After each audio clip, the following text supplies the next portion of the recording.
Shepherd hosted a retreat this past Friday. It was a retreat for clergy. And there were about 25 priests and deacons from around the diocese and beyond our diocese, Diocese of Northern California, Diocese of LA. The retreat was led by the Reverend Dr. Margaret Bullitt Jones, who's from back on the East Coast. Came out here to lead this retreat, and it was about the changing vocation of the church at a time when we face unprecedented threat to our survival from climate change. Now, I don't know about you, but I tend to avoid these discussions and statistics. I mean, it's not because when something comes on the radio, I kind of turn the channel, get some music going. It's not because I don't believe it, it's because I do very much. It's not like this is a matter of debate, really. It's the truth of what's happening.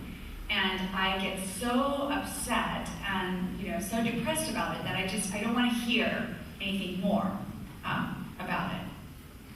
So honestly, if this retreat hadn't been held right here at Good Shepherd, I probably wouldn't have gone to it. But since it was right here, it would be rude of me not to attend. So I was there. This Margaret Bullitt Jones, she's slightly built. She's a small woman, but she emanates compassion and courage and groundedness. And you know these people when you meet them. I mean, they're so imbued with Christ that your defenses kind of come down in their presence, and you really want to hear what they have to say. So she did have statistics, enough to wake you up, but not to completely push you into total despair. That kind of like middle ground there. And one thing I learned was that over 1 million species of animals, so insects, mammals, marsupials, over 1 million species of animals are due to go extinct in the next 10 years. There's 8 million known species. Okay, so,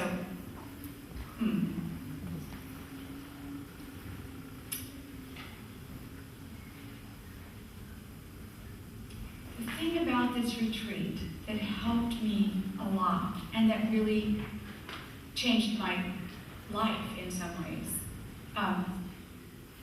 wasn't these statistics. It was that her focus was on our spiritual resources, the resources of our faith, and specifically our heart. And it wasn't just so that we could calm and ground ourselves. It was so that we could be the church. We could be the church of salvation for the world that God loved so much that he sent his only begotten Son to redeem us, to live among us, to point us the way back home. And so she says the church has this vocation to be the priesthood of the planet. And now is our time to step into that. These spiritual resources that we have of love and hope and faith, these are the gifts that God has entrusted to us, the church, and that are critical to all of humanity. And so we began the day with what she called an awakened heart. That's the heart that knows that we're deeply loved, that no matter what, no matter how great sinners we are, no matter how much we act in ignorance and disbelief and doubt, and no matter how much we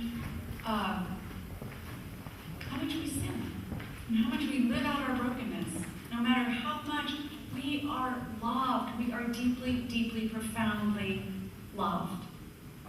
And when we know that in our bones, when we know how loved we are, that love can overflow to others.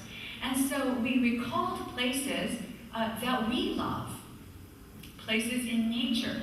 For some people, that was right in their garden. For some people, that was the ocean, walking along the beach, smelling the salt air. For some people, that was up in the mountains, Yosemite, hiking in Yosemite. For me, the first place that came to mind was actually the oak trees, sitting under the oak trees, right in our, that barbecue area where we eat on Wednesdays, right beyond our parish hall, sitting under the oak trees. And then we spent 30 minutes. She sent us out walking this land. Now this is why it was hosted here, because we are in this, because of our property here, we are in an incredible place. And so we had priests and deacons just walking the land here.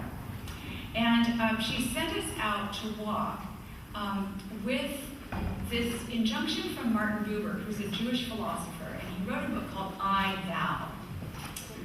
Now, let me just tell you about a little bit about what he said. He said there's two ways of relating to other people and to the world. One is an I-it, which is a very transactional way. It's like, what can you do for me?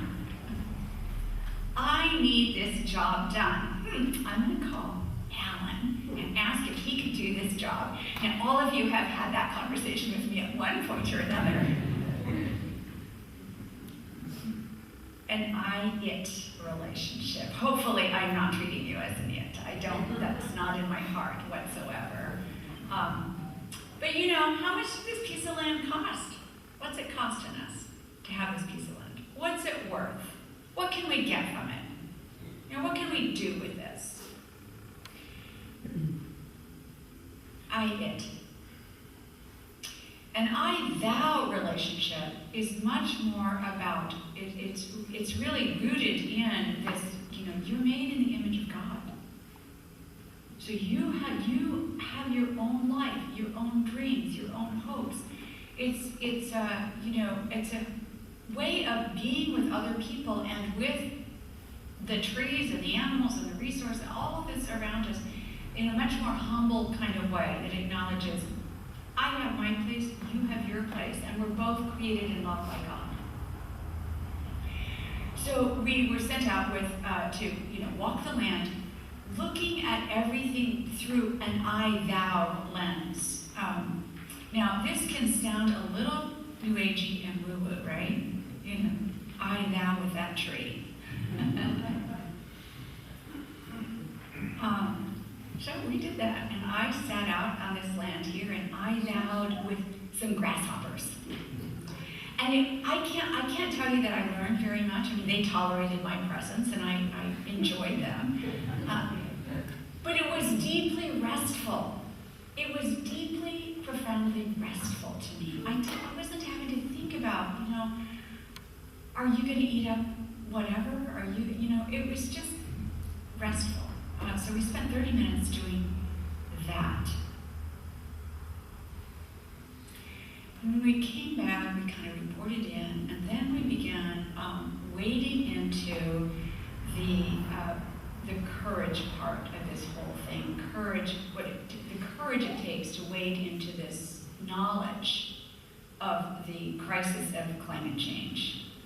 First of all, with hearts that know ourselves to be so loved by God, and who love this planet, who love the creatures here, who love the animals here, who love all that God has created. We moved into what Margaret called the broken heart, what we know of in the traditional Christian language as the confessing heart.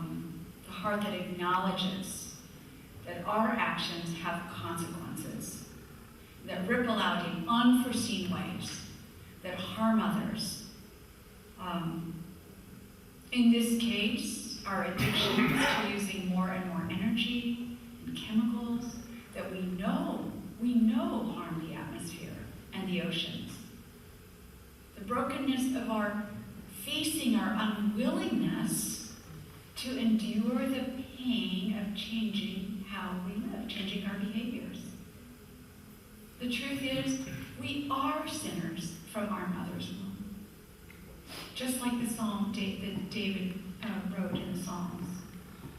And just like Paul wrote in his epistles, we do the things we don't want to do, and we don't do the things we want to do. This is our reality. We willingly live with this cognitive dissonance between what we know about the rapid warming of the planet and what we do, which is to go about our everyday business, like always. Jesus began his ministry, of course, with a deeply awakened heart and with this call to repentance, to let our hearts break open. We don't like to do this. We don't like to be in confession because it means letting ourselves feel our own sinfulness and drop into our own suffering and our own part in the mess that we find ourselves. But in our traditional liturgy, we have this time for confession. It's an invitation to let ourselves, at least for a little bit, feel the ways, acknowledge the ways in which we have not loved our neighbors as ourselves, and we have not loved God with our whole heart. But we do live with these double morals, this thing of what we say and then what we do. The letter to Timothy that Alan read for us this morning begins with an eloquent acknowledgement of the broken heart. He writes, I am grateful. That's the awakened heart. I'm grateful, the loved heart. I'm grateful because I acknowledge my brokenness. I acknowledge that I was a man of violence, and I received mercy. The grace of our Lord overflowed for me with the faith and love that are in Christ Jesus, and this is what we know of as absolution. Even though I acted ignorantly, in unbelief, as a persecutor and a man of violence, the Lord strengthened me because he judged me faithful and he appointed me for service. Christ Jesus came into the world to save sinners, and that's me. In the parables, the sheep is found. The coin is found. And the third parable that follows right along, the sheep, the coin, and then the third parable that we didn't hear this morning is about the man who had 2 sons. One son gets his inheritance, right? We inherit this gorgeous planet. And this son goes off and just wastes it, squanders it. And then finally, like, oh my gosh, I have nothing to eat. I am living among the pigs. My livelihood is gone. Resources gone. All I can do is crawl back on my hands and knees and acknowledge before my Father what I've done. And the Father rushes out to meet him, wraps him in his arms, takes him in, and throws a huge party, a massive celebration. And I don't know how that plays out on a planetary level. No idea. But what I do know is that this is the resource of our faith, that there is redemption. And parties are a big part of our faith tradition. Celebrations. They're our witness to who God is and how beloved we are. Joy breaks out in the universe when what was lost is found. And then we are appointed, as Timothy was, we are appointed and strengthened for service, for being a blessing to others. Our catechism says that our mission as the people of God, the people of earth, in whom dwells the Spirit of God, our mission is to restore humanity to unity with God and with one another. That's our mission. So that's not a new vocation, but it's a new understanding of our vocation. And it doesn't just include humanity, it includes this whole earth for whom Jesus died. And so the third movement of the heart, we have the awakened heart of love, the broken heart of acknowledging the mess we're in, and that we are a big piece of it. The third movement through absolution is the radiant heart, the heart that is filled with celebration, filled with heavenly joy, and that can walk with Jesus wherever he goes, whether that's to a wedding or to the cross, whether that's to heal the leper or out to the wilderness to pray. The radiant heart can sit with the Apostle Paul and his friend Silas, when they're in jail and can still be free to sing. It's the heart that is radiant with the Spirit, and because of this knows courage and compassion, knows fear, and acts anyway. So there's a radiant-hearted 16-year-old Swedish girl. I just found out about her on Friday, but apparently everybody knows about her. I don't know about you, but I just found out about her. Her name is Greta Thunberg, and she's leading young people all over the world to love our planet back into health. So Thunberg says her heart was awakened, I think when she was about 11 or something, in class, in school, thank God for schools, when she learned that all she loved, her family, her beautiful country, which is Sweden, her friends, the animals, they were all threatened by the heating up of the planet.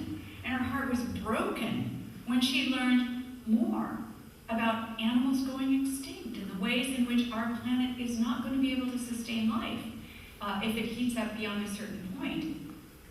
She became depressed with all the facts and the reality that inaction was the basic response of us adults.